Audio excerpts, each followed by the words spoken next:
Hi Kashelly, welcome back again to my channel. So for today's vlog, i-share ko sa inyo kung paano mag-request ng PSA certificate or document online through psahelpline.ph.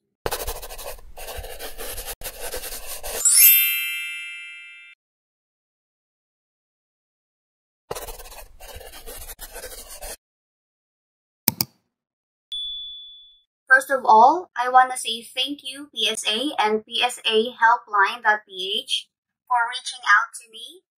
And salamat po sa pag-offer ng partnership ninyo sa akin. Salamat po sa pagbibigay ng tiwala.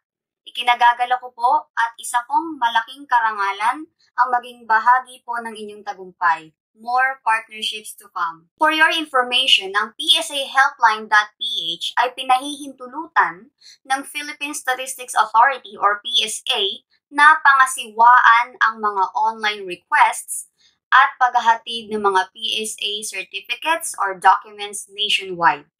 Sa mga busy at ayaw ma-stress sa biyahe at sa haba ng pila, para sa inyo ang vlog na to. Just keep on watching.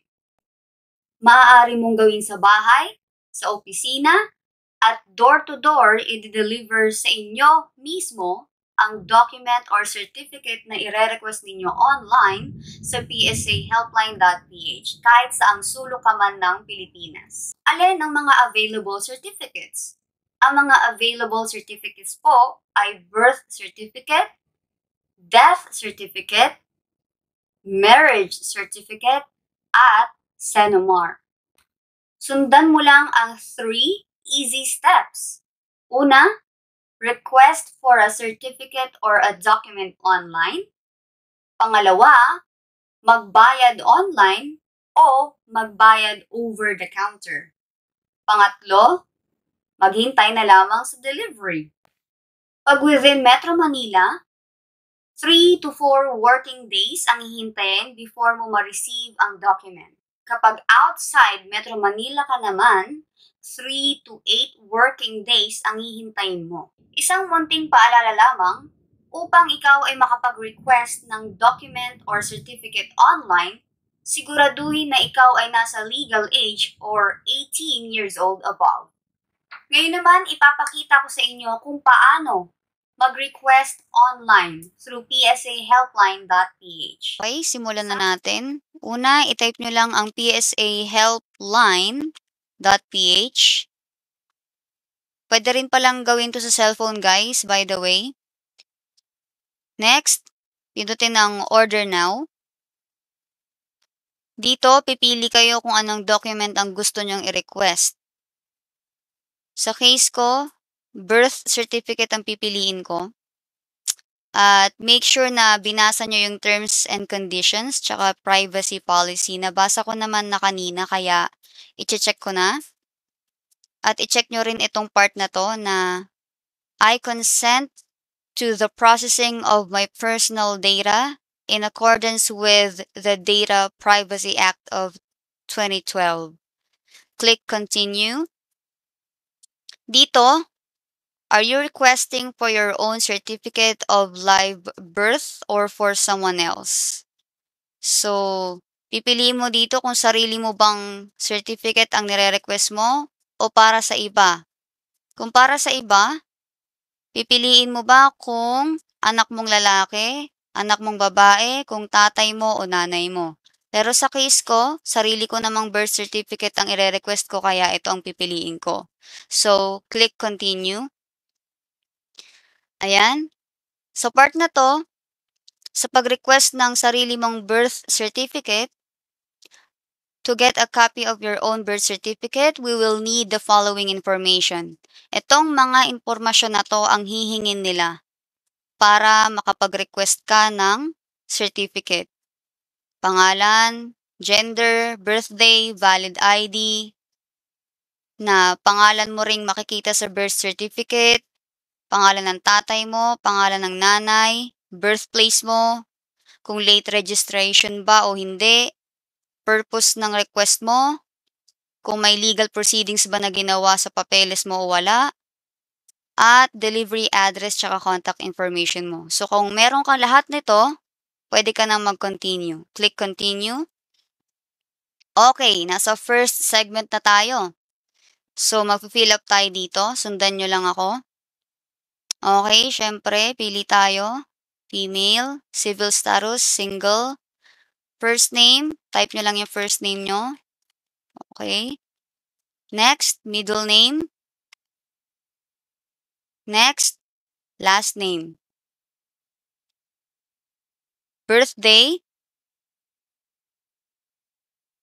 Date. 7. And year. Okay. Dito sa government-issued ID type, may pagpipilian kayo rito. So, napakarami guys. Hindi ko na iisa-isahin. Makikita nyo yung iba't ibang government-issued ID na pwede ninyong gamitin.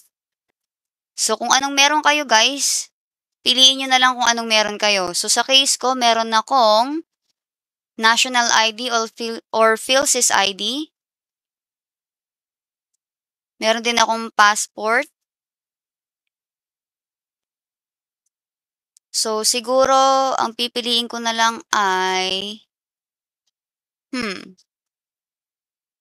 Philippine Identification System Digital ID. Okay. Click continue. Okay, nasa second segment na tayo. Do-double check nyo to, guys, bago nyo i-continue, ha? Check nyo yung kung tama yung first name nyo, middle name, at last name. Okay, tama naman. So, click continue na tayo. Nakalagay dito, your father's name. Please mark the checkbox if there is no father name on your birth certificate. So, sa case ko guys, wala kasing nakalagay na pangalan ng tatay ko sa certificate ko. So, i-check ko to. There is no father's name in the certificate. Ayan. Okay? So, click continue. Mother's name. Syempre, meron. Tatype ko lang yung pangalan ng nanay ko.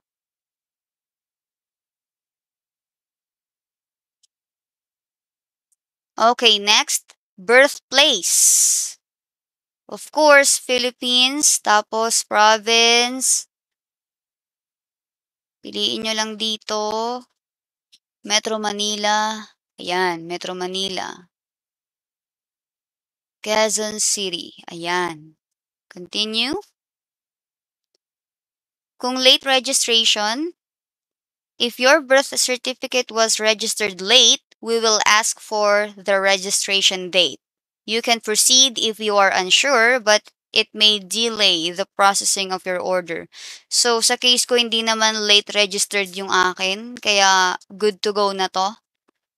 Pero kung hindi kayo sure, pwede ka rin namang mag-proceed. No, it was registered on time. Okay, nasa pang-7 na tayo. The purpose of your request. So, may iba't ibang purpose dito.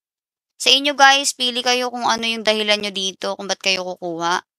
Merong sa pagkuha ng passport, requirements sa school, sa trabaho, sa abroad, pagpapakasal, sa mga benefits nyo, sa loan nyo, sa mga insurance, sa late registration, others. Patingin nga tong others. Pag others, ilalagay mo pa yung reason. Benefits or claims na lang. Okay, pang-8 na tayo. Legal or administrative proceedings. If there were any legal proceedings previously done, we need to know in order to ensure that the copy you receive contains the remarks or annotation. So, wala namang akong ama sa certificate ko. Hindi naman ako ampon. Wala namang hearing na naganap. So, wala namang pagtatama ng mga kung ano-ano. Paternal acknowledgement, hindi naman ako nakaka-apelido sa tatay ko. So, pipiliin ko rito ay none.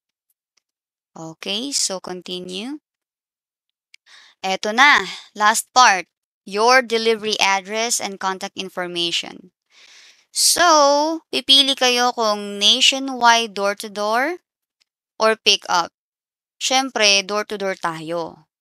So, paalala lamang, gamitin nyo yung address na kung saan gusto nyong matanggap yung document or certificate na nire-request mo. Then mobile number. Next, email. Ayan. So, ayan. Pindutin nyo lang o i-click nyo lang ang I confirm, check, and click continue. Next, dito naman tayo sa pagbabayad. Sa online, pwedeng credit card, GCash, PayMaya, ShopeePay, or bayad online. Sa over-the-counter naman, pwede sa 7-Eleven magbayad, sa Bayad Center, sa Palawan, at ang other options naman ay BankNet at DragonPay. So, ang pipiliin ko ay Bayad Center. Yan. So, ito, makikita nyo na yung details ng babayaran nyo. Birth certificate, ito yung reference number. Biller, PSA helpline, yung amount. Ito yung account number. Account number or reference number. Pindutin nyo lang to. Thank you. We will wait for your payment. Please take note of the delivery reminders. Show delivery reminders. Reminders lang naman to guys pag i-deliver na sa inyo. At may marireceive kayong email from PSA. About yun sa nire-request niyang document dito through psahelpline.ph. Ngayon naman sagutin natin ang frequently asked questions. Magkano ba ang birth certificate or mga documents sa PSA online? Ang birth certificate po at death certificate ay 365 pesos. Ang SENOMAR naman po ay 420 pesos. Pwede bang mag-request ang 18 years old below? Ang sagot po ay hindi po pwede. Ang magulang lang po ng minor ang pwedeng mag-request ng certificate online. Next naman, pwede po bang umorder or mag-request ng document online kahit nasa abroad? Ang sagot po ay pwede naman, pero may exceptions po. Dapat within the Philippines lang yung delivery address. At kailangan ang magre-receive ng document mo ay it's either magulang mo or anak mo na nasa legal age or 18 years old above. Or kung may katanungan pa po kayo tungkol dito, kumontak po kayo sa telephone number ng PSA. Ayan. Papakita ko na lang po sa screen. Or bumisita po sa kanilang website na psahelpline.ph. Bakit nagiging matagal ang delivery time? Nagiging matagal po ang delivery time kasi may mga cases na hindi makita sa database yung information na nasa certificate or document mo. Minsan, kailangan nilang mag-extend pa ng almost 1 week para i-manual verification nila yung hinahanap nilang data o para ma-verify nila ng maigi kapag hindi nila mahugot o ma-retrieve sa database ng system nila. Next na tanong, pwede ba na yung asawa ang tumanggap ng dokumento pag dineliver na? Ang sagot po ay hindi po pwede. Dapat ikaw po mismo na may-ari ang tumanggap ng document na ni-request mo. Another question, pwede po ba na kahit mayroong authorization letter para may ibang kumuha para sa akin? Sagot, hindi po pa rin pwede. Kailangan ikaw pa rin po mismo ang kukuha ng sarili mong document.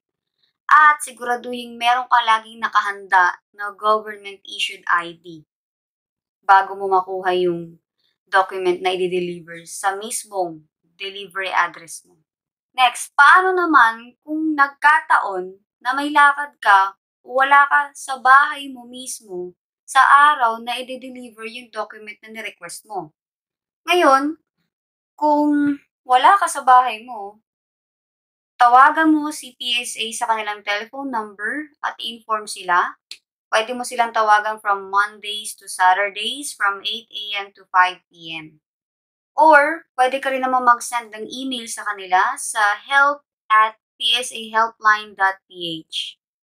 At, pwede ka rin namang mag-message sa kanilang Facebook page na psahelpline.ph.